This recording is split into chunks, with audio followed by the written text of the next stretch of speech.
Technology is evolving. AI is transforming the future.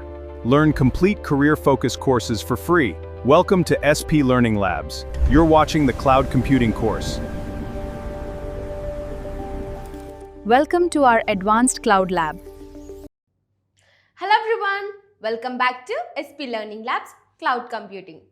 In the previous video, we learned about cloud infrastructure, we explored data centers, we discussed cloud regions and availability zones.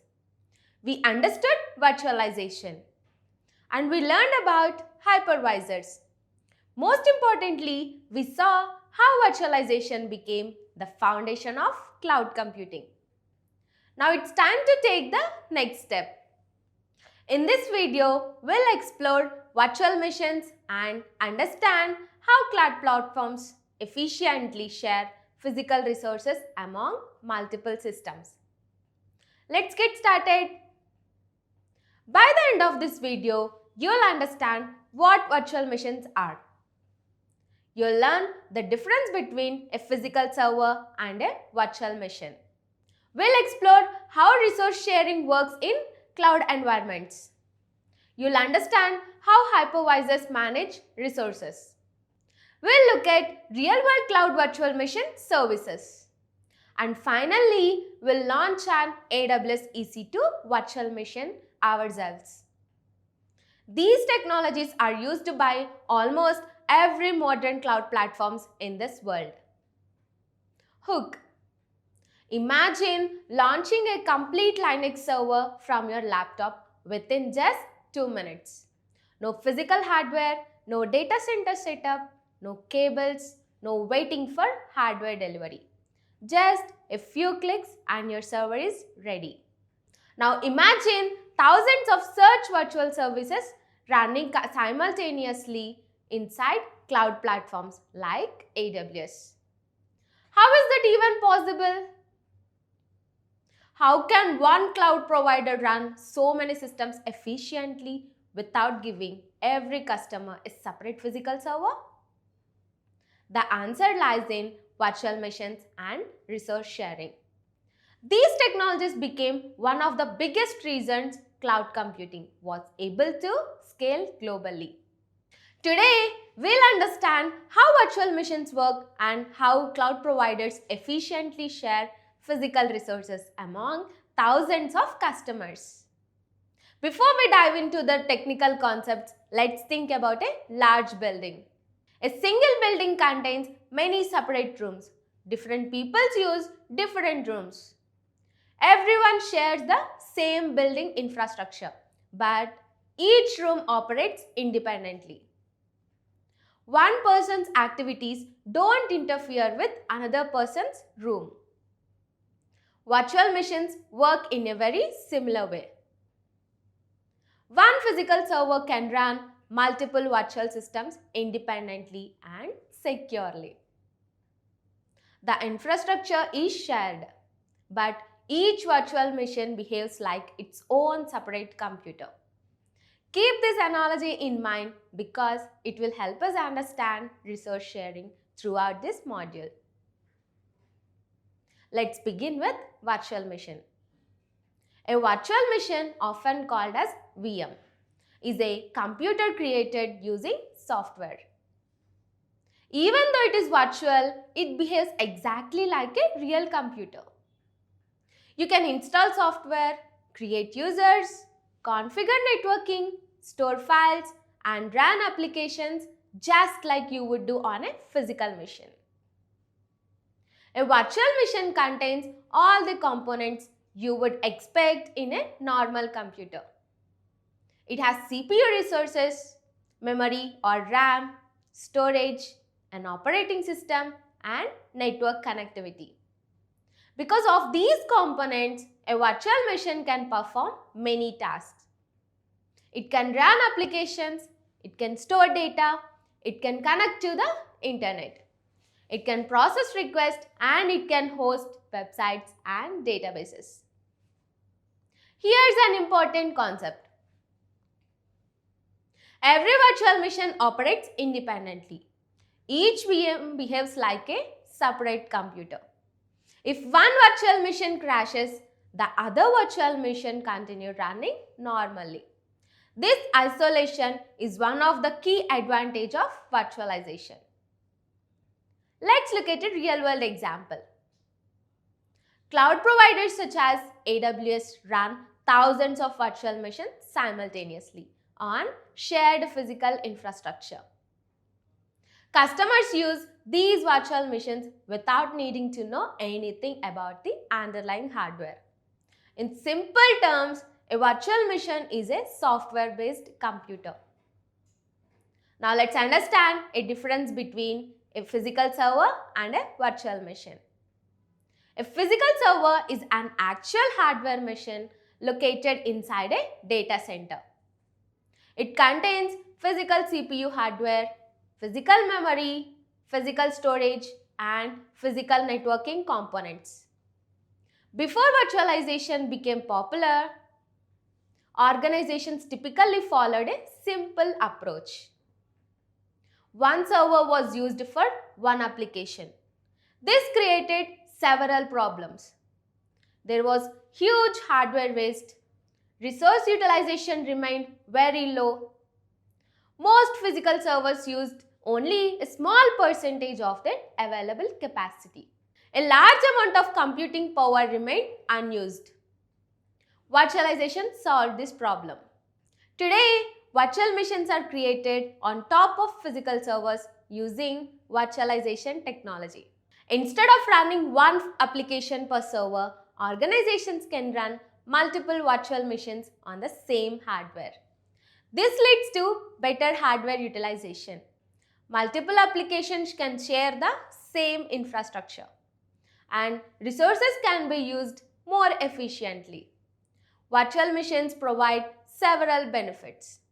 They improve cost efficiency, they increase resource utilization, they provide flexibility, they make scaling easier, and they enable faster deployments. Let's consider a real-world example. Instead of purchasing 10 separate physical servers, a company can run multiple virtual machines on a smaller number of physical servers. This significantly reduces infrastructure cost. The simple idea is this: physical servers provide the hardware. Virtual machines share the hardware efficiently.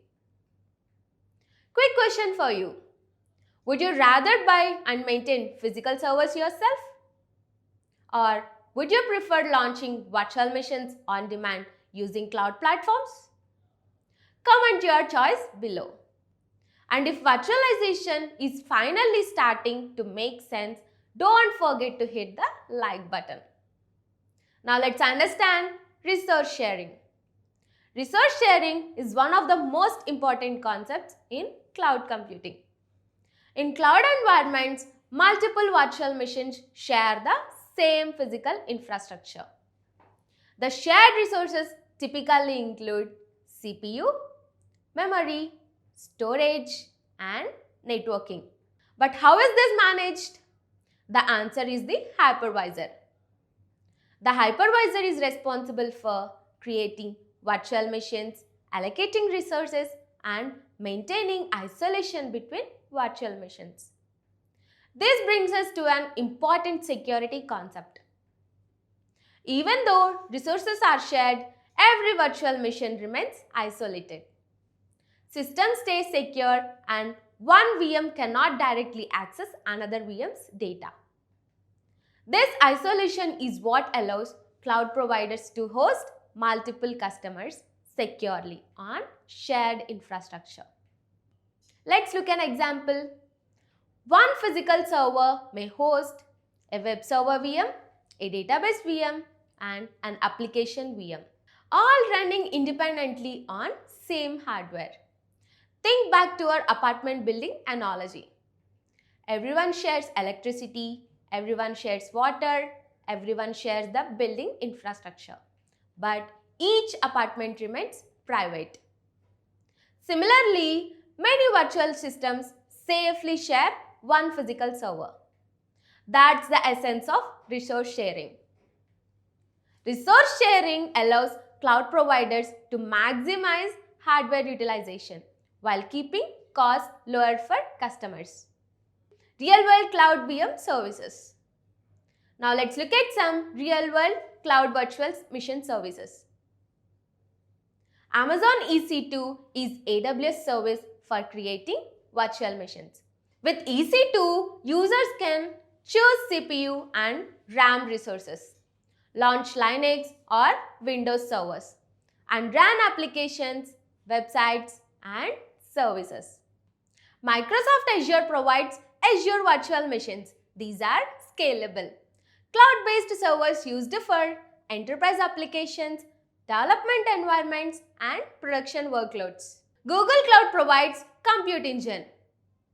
This service allows organizations to host applications, run high-performance workloads, and build cloud infrastructure. It's important to understand that although the names are different, AWS provides EC2, Azure provides Azure Virtual Machines, Google Cloud provides Compute Engine. All of these services provide virtual machines in the cloud.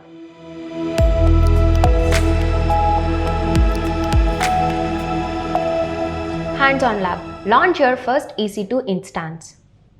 Now go to the AWS Management Console. In this hands-on lab, we will first launch our virtual machine using EC2 instance. Sign into the Management Console. After logging in, we'll see the AWS dashboard. This is where we can access and manage all the AWS services. Now go to EC2 instance.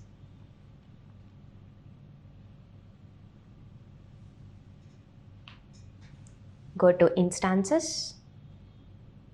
Click on Launch Instance. Provide some name.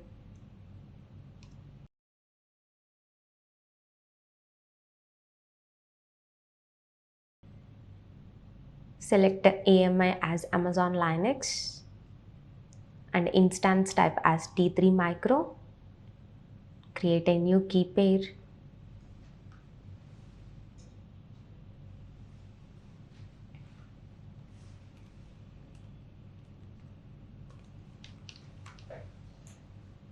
Click on Create Key Pair. In the network settings, allow SSH and allow the HTTP traffic. Click on Launch Instance.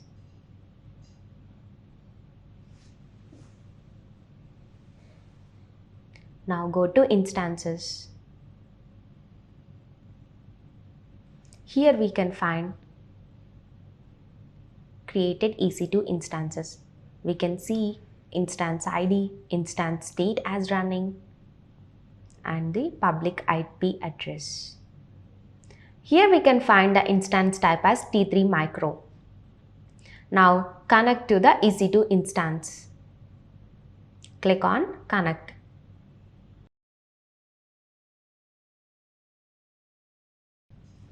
Yes, we have successfully connected to the EC2 instance.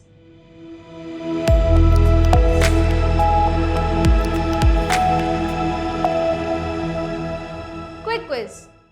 Which component manages resource sharing and isolation between virtual machines? Is it DNS, Hypervisor, or load balancer? Drop your answer in the comments below. So today we learned about virtual machines, physical servers versus virtual machines, resource sharing, hypervisors, AWS EC2, Azure virtual machines, Google Compute Engine, and launching an EC2 instance. Now you understand how cloud platforms efficiently run thousands of virtual systems on shared infrastructure. Here's a challenge for you. Try launching your own EC2 virtual machine using the AWS free tier and explore the EC2 dashboard yourself. In the next video, we'll explore cloud deployment models and understand the difference between public cloud, private cloud, and hybrid cloud. Thank you for watching. If you found this video helpful, don't forget to like, share, and subscribe to SP Learning Labs for more beginner-friendly cloud computing content. See you in the next session.